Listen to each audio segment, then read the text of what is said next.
Hey, Joe here. It's been a while since I've done a studio tour, so I'm going to do a really quick, super brief one. But here it is. We're next to the door, to the outside. We've got guitars, we've got amps. We've got actually a sink over there that I put the keyboard in front of. Mini fridge, and then here's the control room area. Control room is all one room. And a little desk. Quick rundown on the gear. By the way, if you haven't watched Sonic Highways stuff, it's super cool. Got EX66 monitors from M Audio. Guarantee someone's going to tell me these need to be angled in. They don't. They're designed to angle straight, so please just save your comment. Running a Studio Live 24-channel board, which I do just about all my mixing in the box of Studio One, but this is nice for tracking and routing and things like that. Got a Eureka, ADL700, ADL600. Super helpful, little XLR patch bay. Over here, got the central station for switching inputs and speakers. This 3630 doesn't even power on. I would never ever use it, but it's there. Presonus fader port, love the fader port, and this is the remote for that, which I know it's not that far, but the volume knob's way over there. That's hard to reach when you're sitting in the mix position. I did put, if you saw the last video, I put the mixing area against this wall. So as you can see, the ceiling slopes up that way, which works out nicely. Let's go through the guitars. This is my latest baby. It's a Gibson ES335. I'm pretty sure she's my dream guitar. I have not picked up these hardly at all since I got her. Here's my Gibson Les Paul Studio, Pelham Blue. She's super pretty.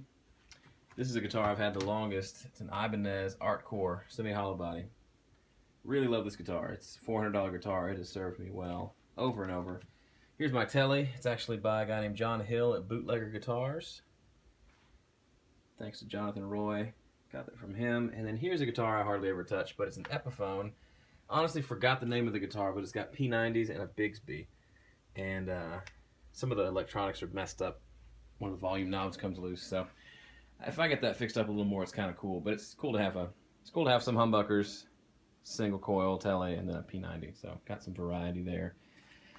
Let's go pedal board. This is fair. Some of this is new. This right here is the Boss ES5 switcher, which allows me to switch on and off different combinations of pedals and switch presets on the M9 there, which is super cool. Full tone Fat Boost 3, Walrus Audio compressor, Deep 6 compressor, East River Drive from Electro Harmonics, Holy Grail Max from Electro Harmonics, Full Drive 2 from Full Tone, tuner, picks and capo, expression pedal, volume pedal. And then this is one of those SKB pedal boards, which is kind of cool. Amp-wise, you've done a lot of recording through this guy.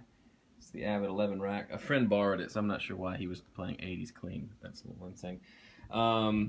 Really love this thing. If nothing else, for variety, being able to pull up a Marshall or a Vox AC30-esque sound for variety in a track, it's really helpful. Even if it doesn't sound exactly like it, it sounds great.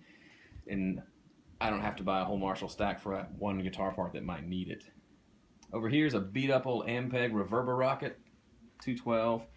I think it's maybe 50 watts or so. 2-channel amp. And holes in the wall.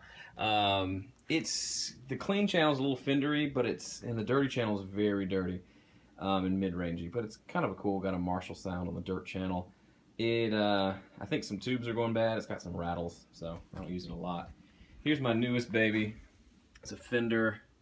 It's a 68 custom deluxe reverb amp. So it is different from the normal deluxe reverb. Obviously, it's a silver face, but the vintage channel sounds like a typical deluxe reverb, pretty clean, but the custom channel sounds like a Bassman. It's got a Bassman tone stack.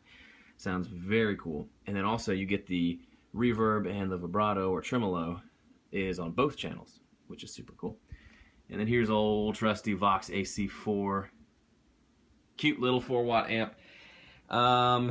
It does one thing fairly well, so it's very mid-rangey. You can't get much else tone-wise out of it. But combined with any of these and got a pretty good palette of tone. There's a radio, There's a djembe. There's a motif. There's a 6-string banjo. Because if you live in Nashville, you kind of have to have one. And that's it. Thanks for checking it out. Hope you enjoyed. Later.